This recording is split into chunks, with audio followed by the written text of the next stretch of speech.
सरकारी नौकरी मिले। जी। तो इसके लिए आर्थिक स्थिति कोई मायने नहीं रखता है। जब हम लोग पढ़ते थे, जब 2004 में मैं मैट्रिक दिया, हुँ। तो मैं उस समय मोबाइल का उस समय कोई क्रेज़ नहीं था, मोबाइल नहीं थे, उस समय पुस्तक ही मोबाइल था। जी। तो काफ़ी अध्ययन करने की लालसा होती थी, बच्चे पहले किताब में रुचि रखते थे जी। और एक्चुअली बच्चे किताब में रुचि रखने के दौरान जिज्ञासा होता था कि कोई क्वेश्चन का आंसर कैसे जल्दी ढूँढें, तो कई किताबों का अध्ययन करना पड़ता था। जब काफ़ी किताबों का अध्ययन करने की जो जिज्ञासाएँ होती थी, वो आज मोबाइल में नहीं है। जी। मोबाइल में कोई भी बच्चा होता है तो तुरंत मोबाइल पर नेट पर सर्च कर देता है। आज नेट पर सर्च करने भी नहीं आता है तो गूगल प्ले स्टोर से बोल करके तुरंत उसका आंसर पता कर लेते हैं। जी। इससे पढ़ने की ललक जो खत्म होता हो है वो खत्म हो रहा है जी। और काफ़ी कहते हैं ना कि औने-पौने तेज़ी से कोई भी चीज़ को सर्च करके तुरंत उसका डिस्कस सही में। करने लगते हैं बच्चे, तो गलत चीज़ है। हुँ। किताबों से बच्चों को छात्र का अगर अच्छा जो छात्र होता है, वो किताबों से उसको प्रेम होना चाहिए, किताब से उसको लगाव होना चाहिए। जी। क्योंकि किताब की जानकारी जो होती है, बृहद होती है और सर्टिफ़ाइड होती है और प्रमाणित भी होती है। तो बच्चों को किताबों पर ज़्यादा फ़ोकस करना चाहिए और नेट का जो मोबाइल का जो कह रहे हैं, तो मोबाइल उसके लिए है, मोबाइल एक तरह से किताबों में पढ़ने वाले बच्चों के लिए एक त्वरित और जल्दबाजी कोई क्वेश्चन का अगर आंसर चाहते हैं तो उसके लिए मोबाइल श्रेयस्कर है।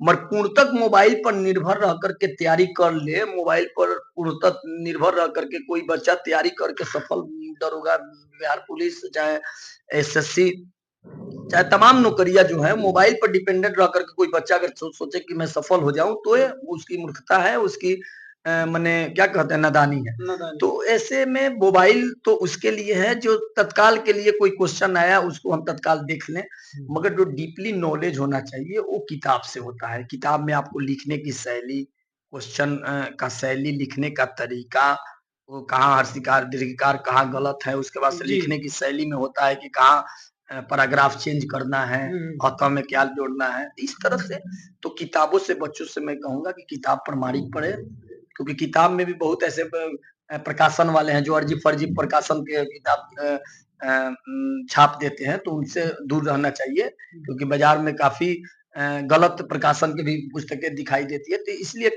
प्रमाणित पुस्तक पढ़ें।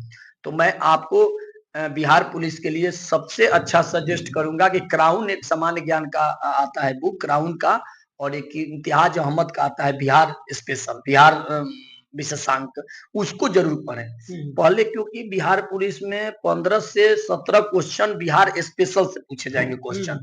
तो 20 क्वेश्चन बिहार लेवल का एकदम ज़रूरी है। 20 लेवल क्योंकि बिहार जो लेवल का जब क्वेश्चन जब रहेगा तो उसमें आपको सर्वप्रथम पहले आपको बिहार के प्राचीन नाम, बिहार की स्थापना किसने किया था, बिहार के प्रथम मुख्यमंत्री कौन थे, कौन थे? बिहार में कुल कितने जिले हैं, बिहार में कुल कितने अनुमंडल हैं, बिहार में कुल कितने प्रखंड हैं, जी। ठीक है ना? बिहार की स्थापना कब हुई थी? बिहार के पहले शिक्षा मंत्री कौन थे? बिहार के प्रथम गवर्नर कौन थे? ये सब बेसिक चीज़ है, इसको जानना चाहिए। वर्तमान में बिहार के मुख्यमंत्री कौन है? बिहार के शिक्षा मंत्री कौन है? बिहार के डीजीपी कौन है? जी। पुलिस महानिर्देशक कौन है? तो ये सब बेसिक चीज़ है, क्योंकि 12th लेवल का क्वेश्चन होता है तो कुछ ज़्यादा बोझ दिमाग पर नहीं लेकर चलना है। काफ़ी साधारण क्वेश्चन किए जाते हैं, वन लाइनर क्वेश्चन किए जाते हैं। और वन लाइनर के क्वेश्चन का अर्थ हो गया एकदम 2 टुक में कि बिहार के प्रथम मुख्यमंत्री कौन थे? कौन बिहार थे? के प्रथम मुस्लिम मुख्यमंत्री कौन थे? इस तरह क्वेश्चन किए जाते हैं। यूपीएससी या बीपीएससी लेवल का क्वेश्चन बिहार पुलिस में नहीं होता है, इस जी। दिमाग से निकाल देना है।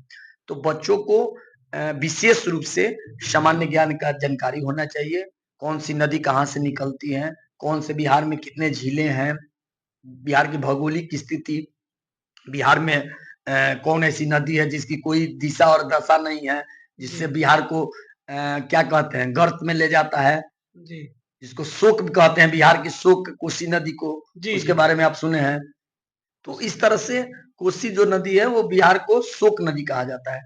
तो उस नदी के बारे में उस पे भी सरकार नियंत्रित कर ली है। अब कोसी मेची बांध बन गया है। जी। अब बिहार में कोसी का जो मुँह बा करके पूरे बिहार को चपेट में लेती थी, वो अब दिन गया। अब बिहार में बाढ़ पूर्णतः नहीं आएगा क्योंकि कोसी मेची बांध बन गया है और बिहार के जिले बाढ़ से प्रभावित अब नहीं होंगे। यही आपके सीमावर्ती गोपालगंज में देखते थे, सिमरिया बांध टूट जाता था। आज देख रहे हैं गोपालगंज में कभी बाढ़ आता है? नहीं आ रहा है। नहीं। उतना बारिश भी नहीं हो रहा है। पहले जैसे पहले बारिश होता था तो लगातार 4 दिन, 5 हाँ, दिन, 6 दिन, 4-5 7 दिन। हाँ, आज बारिश जो होता है देखते हैं तुरंत खुल जाता है। तो इस तरह से बहुत से कहते हैं उसके बाद से बिहार की योजनाएँ पढ़ना है। अभी मुख्यमंत्री के 7 निश्चय चल रहा है, जीविका के बारे में पढ़ना है, 7 निश्चय स्टूडेंट क्रेडिट के बारे में पढ़ना है। ये टोटल आएगा उसमें। हाँ, तुरंत पूछेगा। उसके बाद से बिहार राज्य की महिला जो महिला आयोग की कौन अध्यक्ष है, इसको पूछेगा। तो बिहार से रिलेटेड सवाल बच्चों को पढ़ना चाहिए। गौतम बुद्ध भगवान के बारे में पूछेगा, नालंदा विश्वविद्यालय के बारे में पूछेगा, महावीर के बारे में पूछेगा। नालंदा विश्वविद्यालय में आग किसने लगाई? जैसे बख्तियार खिलजी। बिहार में कुल कितने जिले हैं? 38 हैं। 101 प्रखंड अनुमंडल है, 534 प्रखंड हैं। ये सब जानकारी होनी चाहिए। बिहार के प्रथम मुख्यमंत्री श्री कृष्ण सिंह थे, जिसको बिहार केसरी भी के नाम से जाना जाता है। बिहार के प्रथम गवर्नर के बारे में पूछा जाएगा तो उनके बारे में भी जानना जरूरी है। जयराम राम दौलत राम है। तो इसके बारे में जानकारी होनी चाहिए कि बिहार का क्षेत्रफल कितना है, इसको जानना चाहिए। बिहार का